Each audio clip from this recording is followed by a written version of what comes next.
주님의 두 번째 오심과 시대의 완결을 위해 말라기스에 나타나신 치료하시는 그리스도를 체험함. 우리는 그리스도의 두 번째 오심과 시대의 완결에 대한 표징들을 반드시 보아야 한다.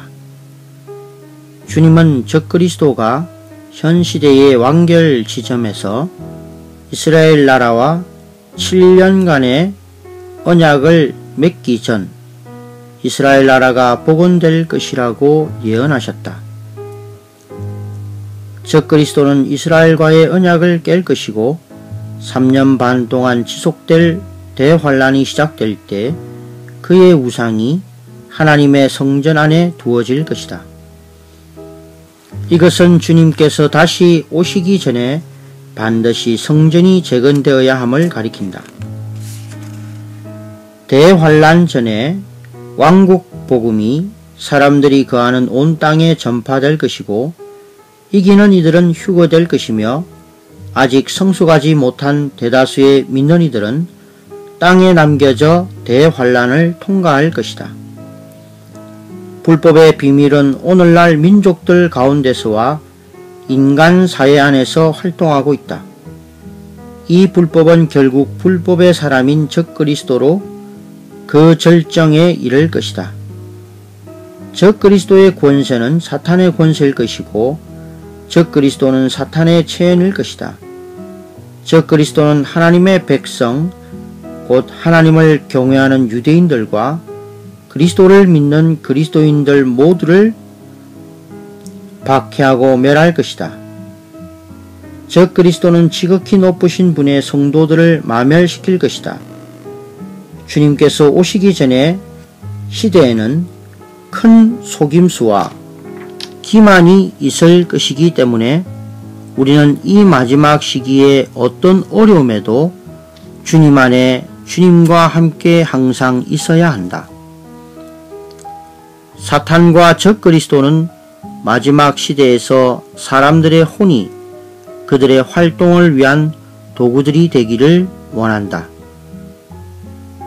경건의 비밀, 즉 하나님께서 개인적으로 육체 안에 나타난 분이신 그리스도는 오늘날 주님의 이기는 이들, 곧 하나님께서 단체적으로 육체 안에 나타난 사람들이 살아내고 있다.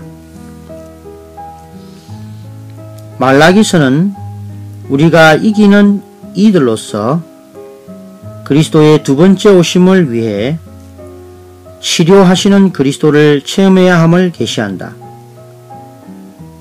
말라기는 느헤미야 시대에 신원했다. 그 당시 제사장들과 하나님의 백성 가운데 남은 이들은 자기 기만 곧 망상의 어두움 가운데 있었다. 망상에 사로잡힌 사람의 정상은 그가 하는 생각이나 일이 완전히 틀렸을지라도 자기 스스로는 완전히 옳다고 생각하며 믿는 것이다. 말라기서는 자기 기만에 빠진 하나님의 백성의 하락된 상태를 우리에게 보여주는데 그들은 사탄의 어둠의 권세 아래에 있었다. 이스라엘 자손들은 하나님을 경배하고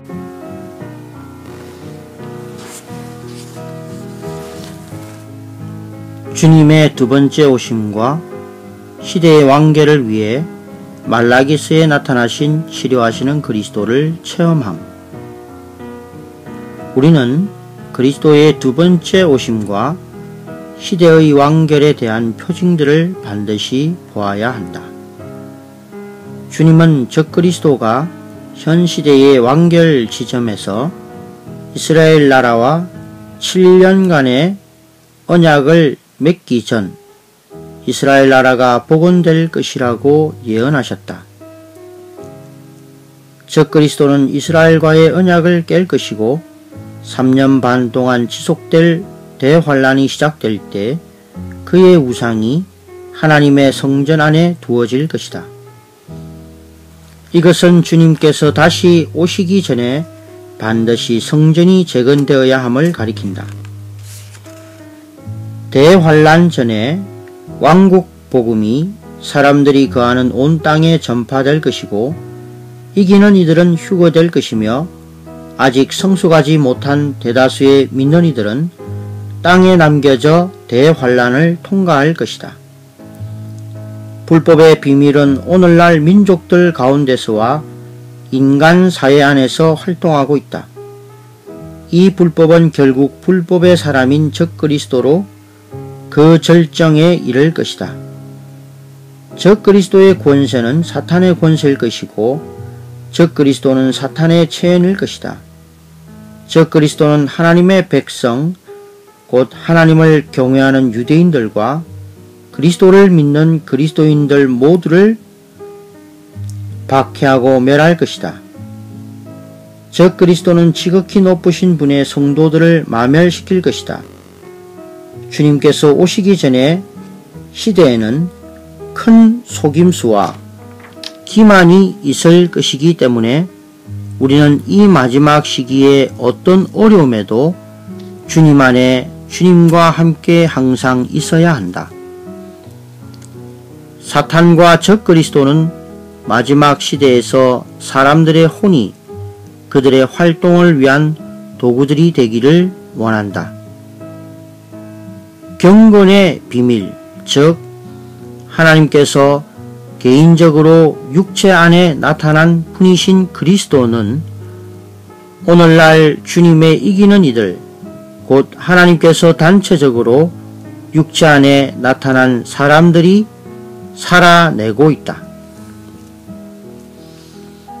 말라기서는 우리가 이기는 이들로서 그리스도의 두 번째 오심을 위해 치료하시는 그리스도를 체험해야 함을 계시한다.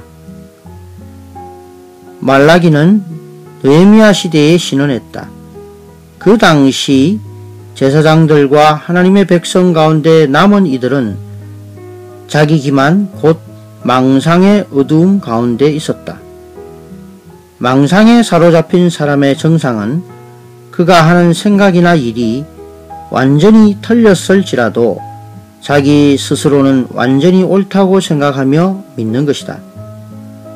말라기서는 자기 기만에 빠진 하나님의 백성의 하락된 상태를 우리에게 보여주는데 그들은 사탄의 어둠의 권세 아래에 있었다.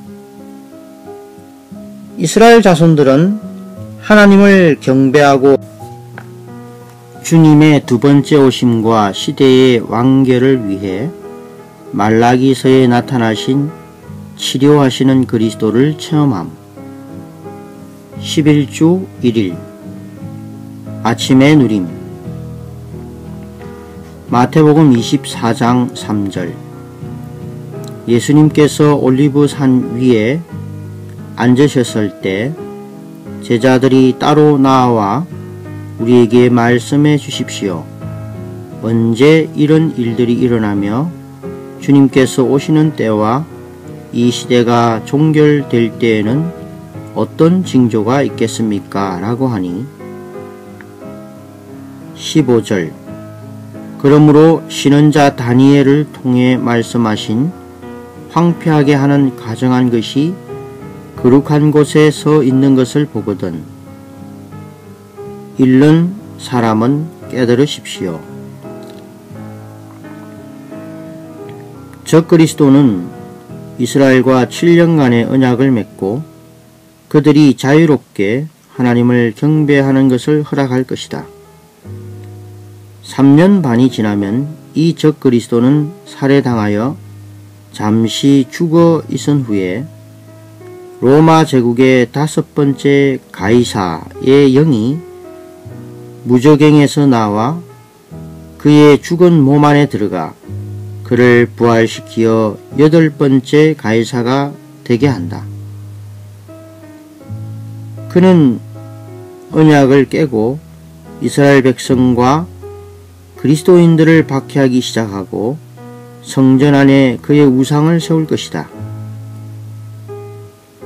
거룩한 곳을 황폐하게 한 적그리스도에게 정해진 완전한 멸망이 쏟아질 때까지 그의 우상은 성전에 계속 남아 있을 것이다. 오늘의 읽을 말씀.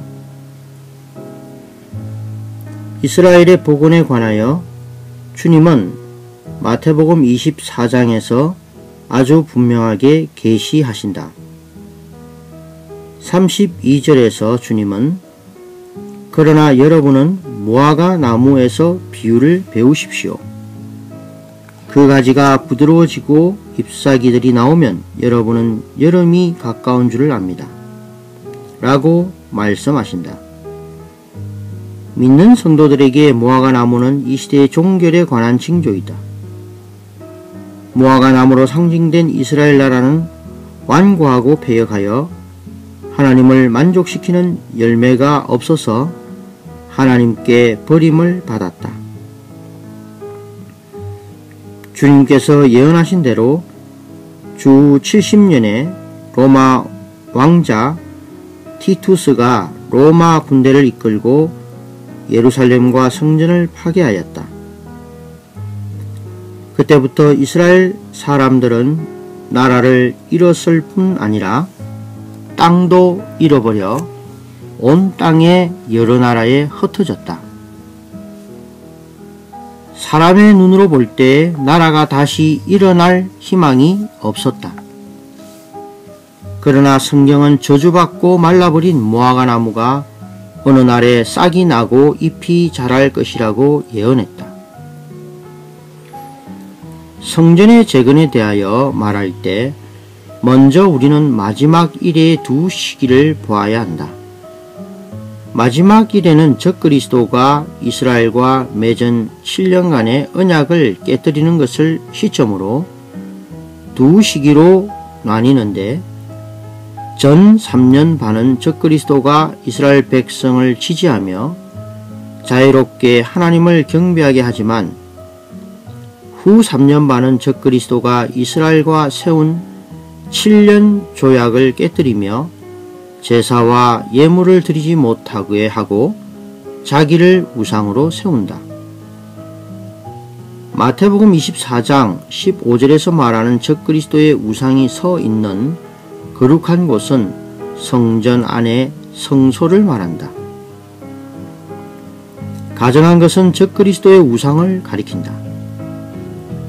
바꾸어 말해서 그리스도께서 다시 오시어 나타나심으로 적그리스도를 멸하실 때까지 적그리스도의 우상이 3년 반 동안 성전에 계속 있을 것이다. 그러므로 가장 먼저 성전이 재건되어야 한다. 그런 다음 이스라엘 백성은 하나님을 경배하고 하나님께 제물을 드릴 것이며 적그리스도는 그의 우상을 세울 것이다. 대환란 전에 이기는 이들은 먼저 들림받을 것이고 아직 성숙되지 않은 대부분의 믿는 이들은 땅에 남아서 대환란을 통과할 것이다. 마태복음 24장 40절과 41절은 세상 사람들이 물질적인 것에 빠져 다가올 심판에 대해 조금도 느낌이 없을 때 맑은 생각을 갖고 깨어있는 믿는 이들은 들림받을 것이라고 말한다. 정신이 빼앗기고 무감각한 사람들에게 이러한 믿는 이들의 들림받음은 그리스도의 다시 오심의 징조가 될 것이다. 그러므로 우리는 방탕함과 술 취함과 생활의 염려로 우리의 마음이 억눌림으로 들림받지 못하고 롯의 처와 같이 되지 않도록 조심해야 한다. 주님의 두 번째 오심과 시대의 완결을 위해 말라기서에 나타나신 치료하시는 그리스도를 체험함. 11주 2일 아침의 누림. 마태복음 24장 14절. 이 왕국복음이 온 세상에 전파되어 모든 민족에게 증거가 될 것이며 그때에야 끝이 올 것입니다. 다니엘서 7장 25절.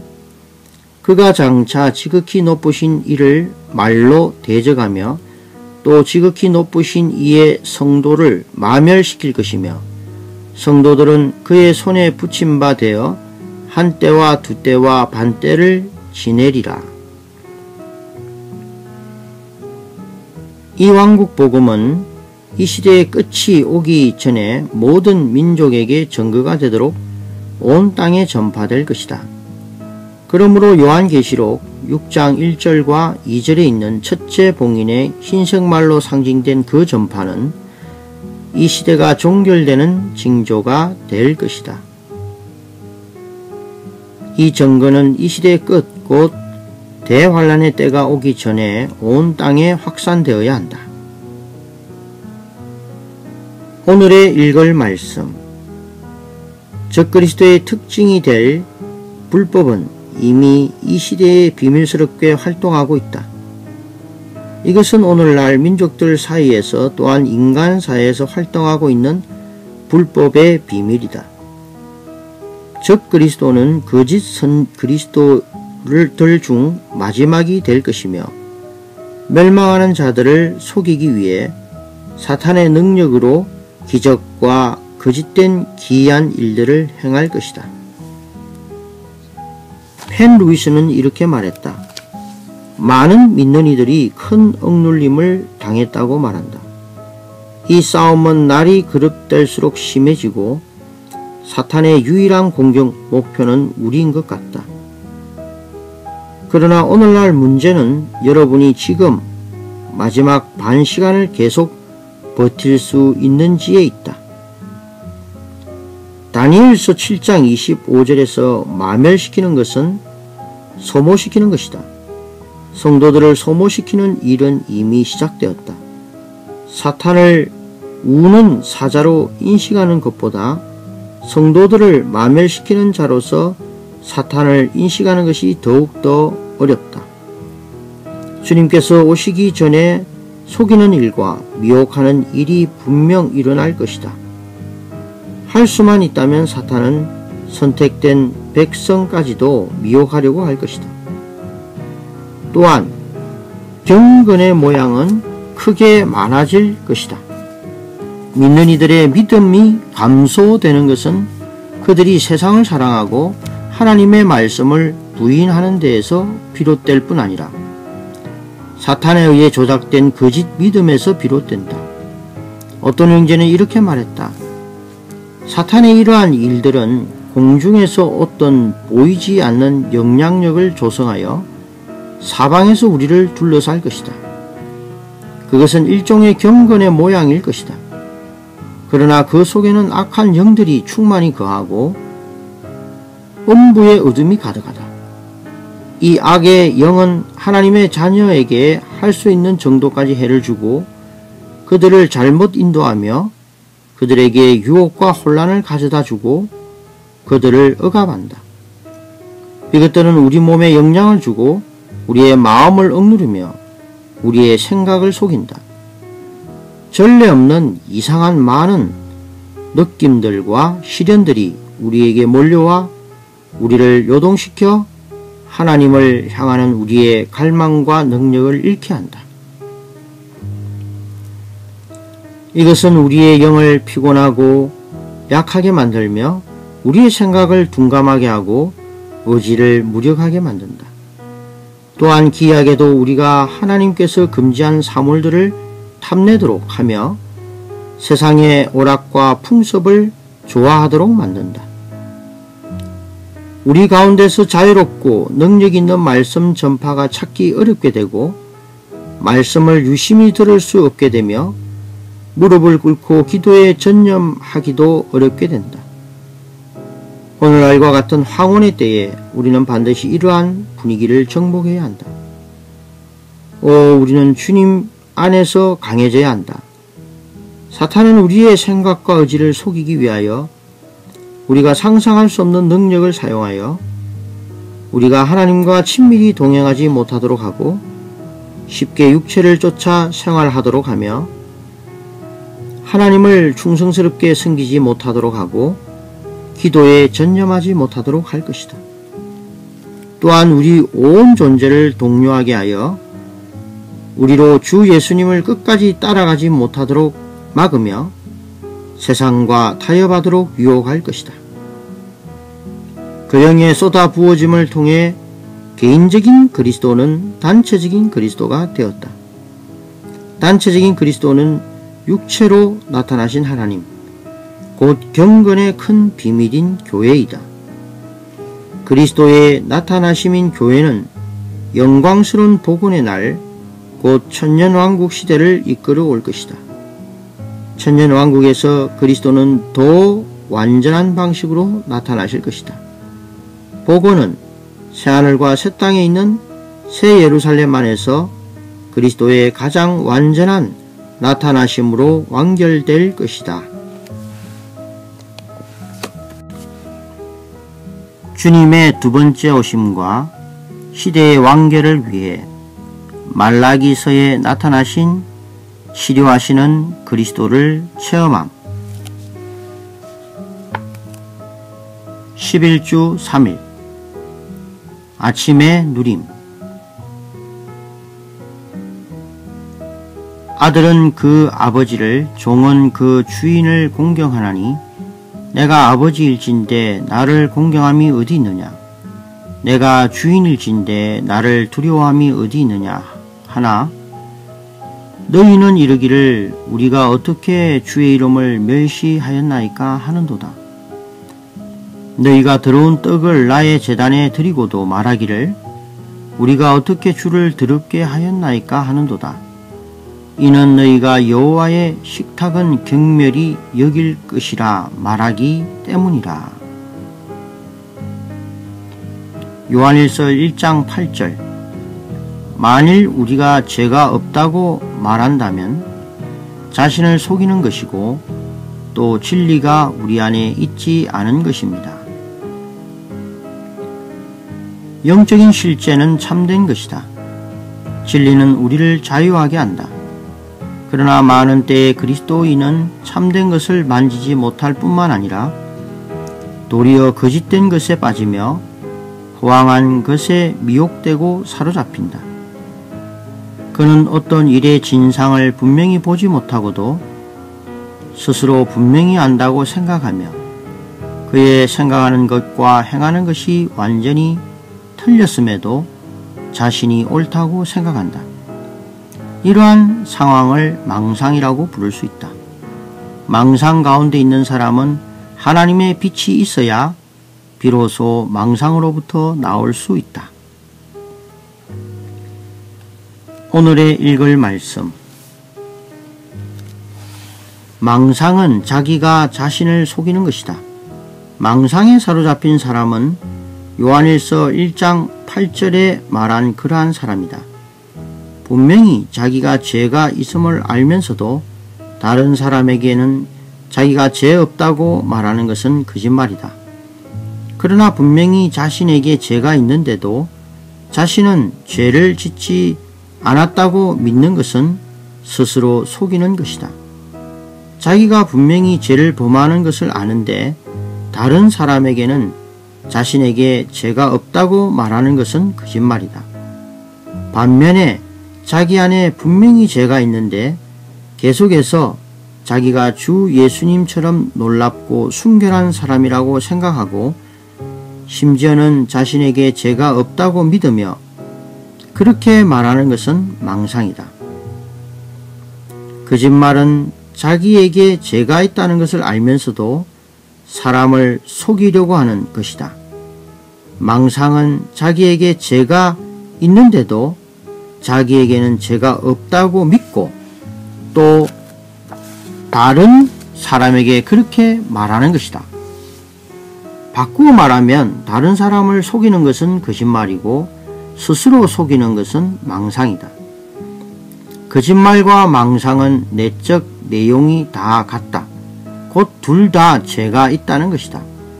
다만 하나는 양심 안에서 자기에게 죄가 있다는 것을 알면서도 다른 사람을 속이려고 자기에게는 죄가 없다고 말하는 것이며 다른 하나는 생각 속에서 자기에게는 죄가 없다고 말하며 마음으로 그렇게 믿는 것이다. 남을 속이는 사람은 거짓말하는 사람이며 스스로 속이는 사람은 망상에 사로잡힌 사람이다. 망상에 사로잡힌 모든 사람은 다 스스로 속이는 사람이며 자신을 지나치게 생각하여 그렇게 된 것이다. 얼마나 많은 교만한 사람이 망상에 사로잡혀 있는지 모른다. 왜냐하면 교만한 사람은 다른 사람들이 자신을 그런 종류의 사람이라고 믿도록 만들어야 할 뿐 아니라 자기 자신도 자신이 그런 종류의 사람이라고 믿어야 하기 때문이다. 망상은 마음의 일이다. 망상은 잘못된 일을 했는데도 마음에서는 여전히 옳다고 믿는 것이다. 사람이 잘못된 일을 했는데도 입으로는 여전히 옳다고 말하는 것은 거짓말이다. 사람이 잘못된 일을 했는데 입으로 옳다고 말할 뿐 아니라 마음으로도 옳다고 믿는 것이 망상인 것이다. 망상의 징후는 잘못된 것을 잘못된 것이라고 말할 수 없을 정도로 잘못된 것을 옳다고 생각하며 믿는 것이다. 이것은 망상에 사로잡혀 가고 있는 것이다. 어떤 사람들은 사실상 아무 일도 일어나지 않았는데도 무언가가 다른 사람들에게 일어났다고 상상한다. 이러한 상상은 너무나 지나쳐서 그들은 어떤 일을 확신하게 되고 심지어는 그들의 상상을 지지할 만한 증거들을 만들어낸다. 이것 또한 망상이다. 어떤 그리스도인들은 무언가를 하고 싶어 하거나 어떤 목표를 성취하고자 갈망한다. 처음에는 그들이 원하는 일이 옳지 않을 수도 있다는 느낌을 갖는다. 그러나 이후에 그들의 생각이 그 방향으로 고정되면 그것에 대해 생각할수록 그것이 더욱더 옳다고 느끼며 그것이 그들에게 더욱더 진실하고 참된 것이 된다. 결국에는 그것을 절대적으로 옳은 것으로 믿고 그것을 진리로 여겨서 다른 사람에게 그것을 진리라고 말하는데 이것 또한 망상이다. 심지어 어떤 사람은 망상에 완전히 사로잡혀서 다른 사람들이 성경을 사용해서 그가 틀렸다는 것을 증명해 보여도 그는 여전히 그 말에 주의하지 않는다. 망상에 사로잡힌 그리스도인을 돕고 교정하는 것은 쉽지 않은데 왜냐하면 그는 양심을 따라 자신이 옳다고 믿기 때문이다.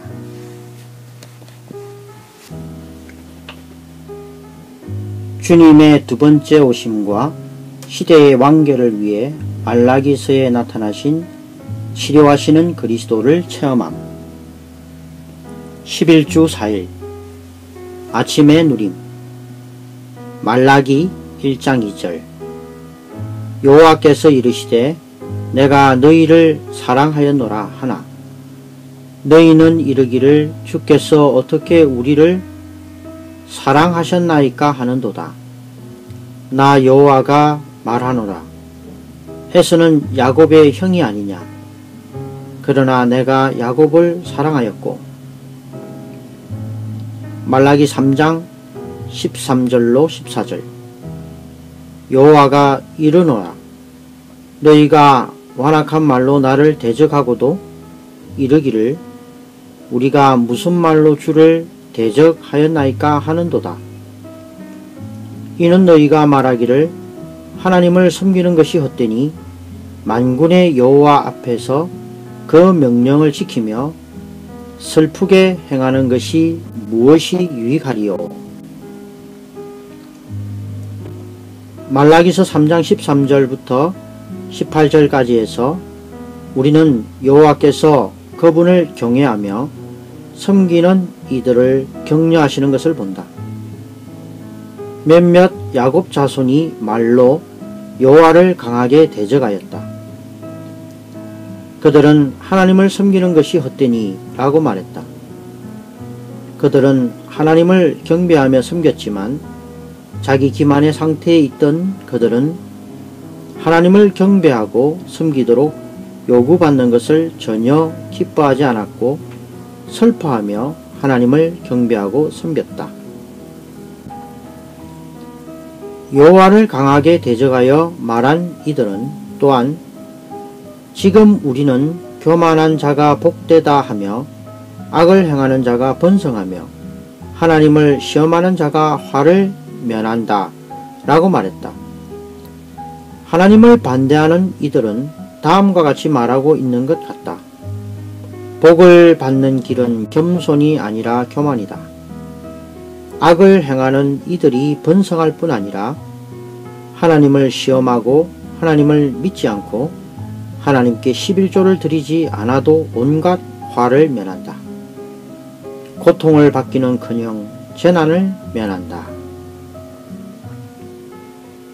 오늘의 읽을 말씀.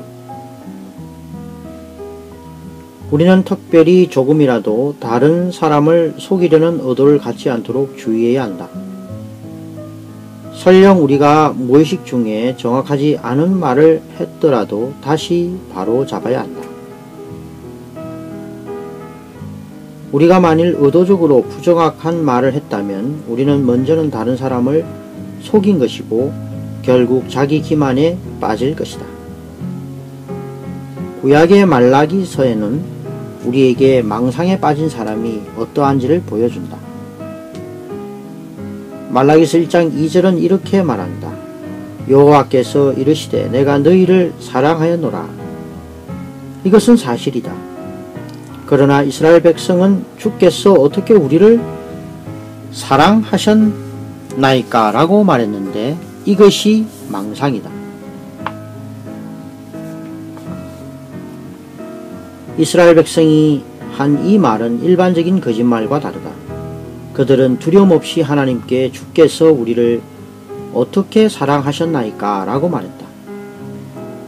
이것은 그들이 진실로 그들의 마음으로 하나님께서 그들을 사랑하지 않으셨다고 믿었음을 증명해 준다.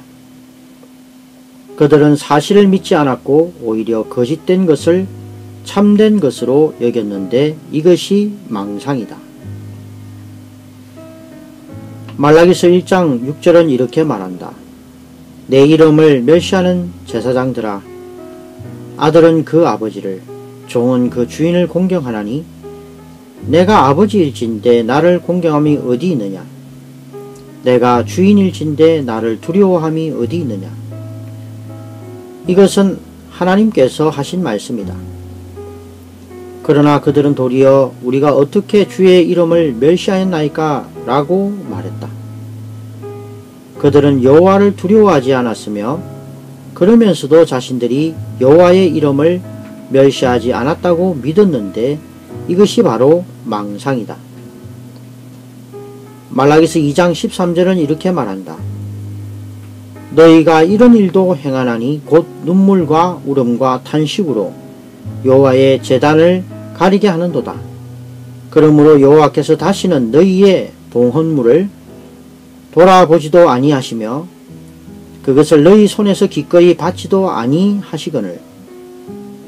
이것은 사실이다. 그러나 그들은 무슨 이유이니까? 라고 말했다. 그들은 한 가지 잘못된 일을 하고도 도리어 그러한 일이 있었다는 것을 믿지 않았는데 이것이 망상이다. 말라기서 3장 7절은 이렇게 말한다. 너희 조상들의 날로부터 너희가 나의 규례를 떠나 지키지 아니하였도다.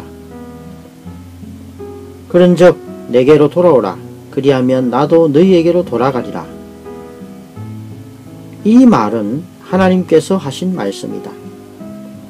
그러나 그들은 도리어 하나님께 이렇게 물었다. 우리가 어떻게 하여야 돌아가리이까? 마치 그들은 하나님의 규례를 떠난 적이 없는 것 같이 말했다. 그들은 조금도 돌아갈 필요가 없다고 믿었는데 이것이 망상이다. 갈라디아서 3장 8절은 사람이 어찌 하나님의 것을 도둑질 하겠느냐? 그러나 너희는 나의 것을 도둑질하고도 라고 말한다. 이것은 하나님께서 하신 말씀이다. 그러나 그들은 도리어 우리가 어떻게 주의 것을 도둑질하였나이까? 라고 말했다. 그들은 하나님의 것을 도둑질했는데도 도둑질하지 않았다고 믿었는데 이것이 망상이다. 말라기서 3장 13절은 여호와가 이르노라. 너희가 완악한 말로 나를 대적하고도 라고 말한다. 이것은 사실이다. 그러나 그들은 우리가 무슨 말로 주를 대적하였나이까? 라고 대답했다. 그들의 말은 하나님을 강하게 대적한 것이었지만 그들은 그러한 적이 전혀 없었다고 믿었다. 이것이 망상이다.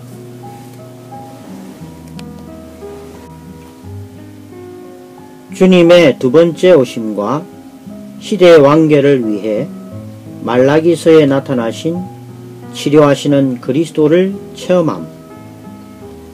11주 5일 아침의 누림. 말라기야서 3장 1절로 3절. 만군의 여호와가 이르노라. 보라, 내가 내 사자를 보내리니 그가 내 앞에서 길을 준비할 것이요. 또 너희가 구하는 바 주가 갑자기 그의 성전에 임하리니 곧 너희가 사모하는 바 언약의 사자가 임하실 것이라. 그가 임하시는 날을 누가 능히 당하며 그가 나타나는 때에 누가 능히 서리요.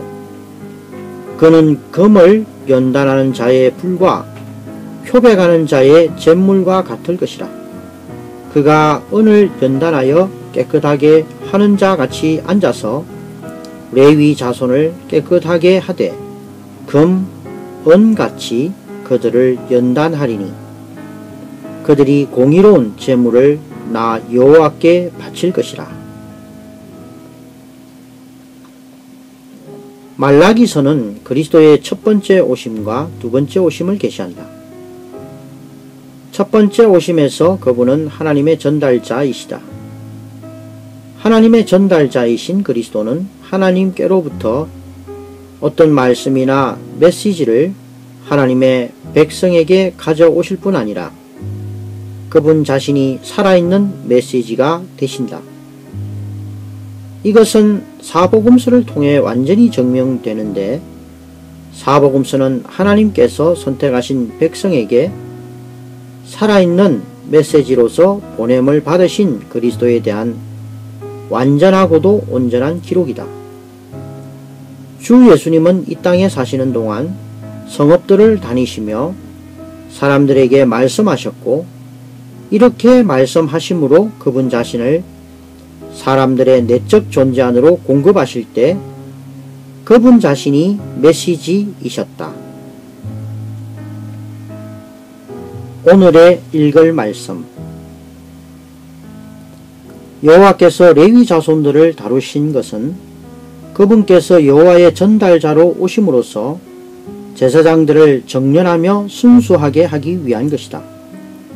이 예언은 삼중으로 성취된다. 첫째로 이 예언은 신원자 말라기가 옴으로써 성취되었는데 그는 장차 오실 분이신 그리스도의 예표였다. 둘째, 이 예언은 그리스도께서 그분의 선주자인 침례자 요한과 함께 첫 번째 오심으로 성취되었다.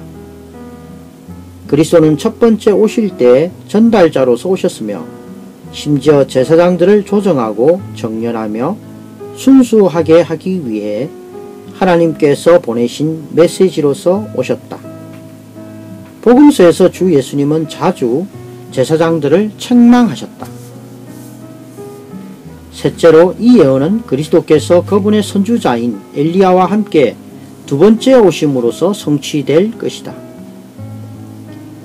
그리스도는 이스라엘 백성이 구하고 사모하는 언약의 천사로 갑자기 오실 것이다. 그리스도께서 언약의 천사로서 갑작스럽게 임하시는 것은 그분께서 그분의 죽음을 통해 제정하신 언약을 이스라엘에게 집행하는 것이 될 것이다. 그분은 새 언약을 세우시기 위해서 하나님을 섬기는 천사로 오셨다.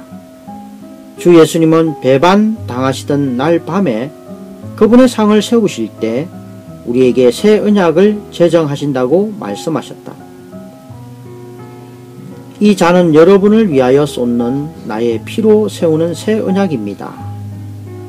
그분은 이렇게 새 언약을 세우셨으며 이 새 언약 안에서 하나님은 우리의 생명과 생명의 법과 우리의 모든 것이 되시도록 그분 자신을 우리 존재 안으로 분배하셔야 할 의무를 가지셨다. 비록 주 예수님께서 새 언약을 거의 2000여 년 전에 제정하셨지만 일반적으로 말해서 유대인들은 이 새 언약으로 인한 혜택을 받지 못했다.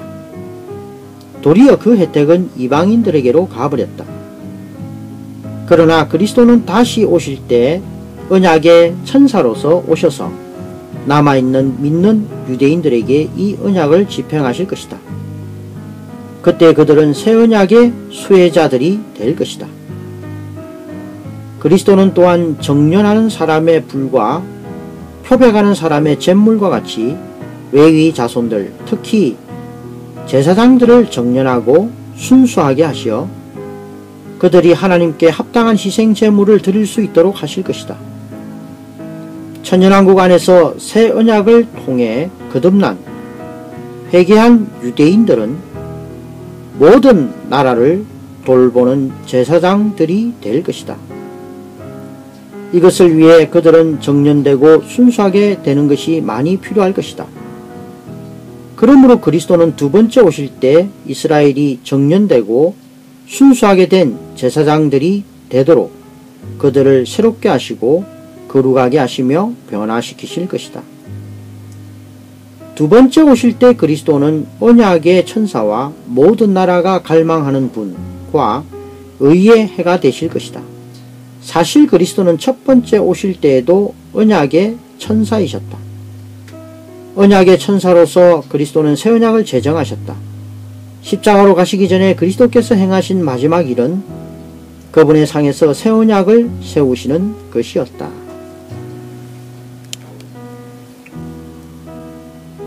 주님의 두 번째 오심과 시대의 완결을 위해 말라기서에 나타나신 치료하시는 그리스도를 체험함. 11주 6일 아침의 누림. 말라기 4장 2절. 내 이름을 경외하는 너희에게는 공의로운 해가 떠올라서 치료하는 광선을 비추리니 너희가 나가서 외양간에서 나온 송아지 같이 뛰리라. 마태복음 13장 43절. 그때의 의인들은 그들의 아버지의 왕국에서 해처럼 빛날 것입니다. 그분의 새 언약에 근거하여 우리는 우리의 실패들을 기억조차 하지 않으시는 하나님에 의해 용서를 받는다. 그런 다음 하나님은 그분 자신을 우리의 내적 존재 안으로 분배하시어 그분 자신을 우리의 생명과 생명의 법과 우리의 모든 것이 되게 하심으로 우리가 그분을 살 수 있도록 하신다. 이것은 새 언약이 우리를 절대적으로 하나님과 하나 되게 하는 것임을 의미한다. 그분은 우리가 되시고 우리는 그분으로 조성되어 생명과 본성에서 그분과 하나가 된다. 오늘의 읽을 말씀. 하나님은 우리가 되시기 위해 우리 안으로 조성되셨고 우리는 생명과 본성에서 하나님과 하나가 되었다. 신약은 하나님께서 우리 아버지이시며 우리가 그분의 아들들이라는 것을 계시한다. 우리는 하나님의 양자가 아니라 하나님에게서 태어난 아들들이다. 하나님은 우리 아버지이시다. 왜냐하면 그분께서 우리를 낳으셨기 때문이다. 또한 우리는 하나님의 아들들이다. 왜냐하면 우리가 그분에게서 태어났기 때문이다.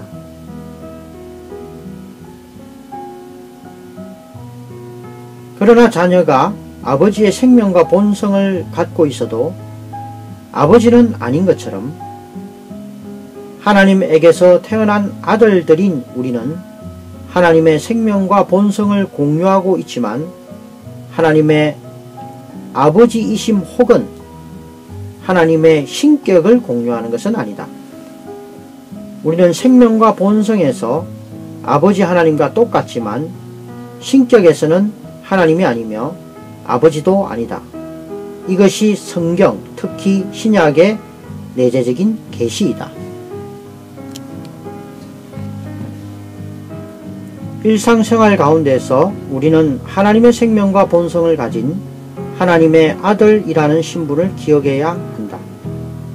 예를 들어 만일 어떤 형제와 아내가 둘 다 이것을 깨닫고 자신들이 사람일 뿐 아니라 신성하기도 하다는 것을 안다면 그들은 서로를 극히 존중할 것이다. 그들은 말다툼하는 대신에 서로를 존중할 것이며 서로에게 친절할 것이다. 우리는 하나님의 아들이라는 우리의 신분을 잊어서는 안 된다. 그리스도는 두 번째 오실 때 모든 나라가 갈망하는 분, 곧 사모하는 분이실 것이다. 그리스도는 우리가 갈망하는 분이시다. 날마다 우리는 그리스도께서 우리의 사랑과 겸손과 온유와 기쁨이 되시기를 갈망한다. 기쁨보다 좋은 것이 없다. 이 기쁨은 우리의 힘과 치료와 양식과 자양분이 된다. 참된 기쁨은 우리의 생명과 미덕과 모든 것이 되시는 그리스도에게서 온다. 나는 이분을 70년이 넘도록 사랑했다는 것을 간증할 수 있으며 오늘 그분을 이전보다 더욱 사랑한다. 날마다 나는 그리스도를 사모하며 그리스도를 사랑하며 그리스도를 생각한다. 그분은 분명 우리가 사모하는 분이시다. 의의 해로서 그리스도는 치료하는 날개를 가지고 오실 것이다. 오늘날 오순절 무리는 소위 신유, 곧 신성한 치료라는 것을 실행한다. 사실 그리스도 자신이 우리의 치료이시다.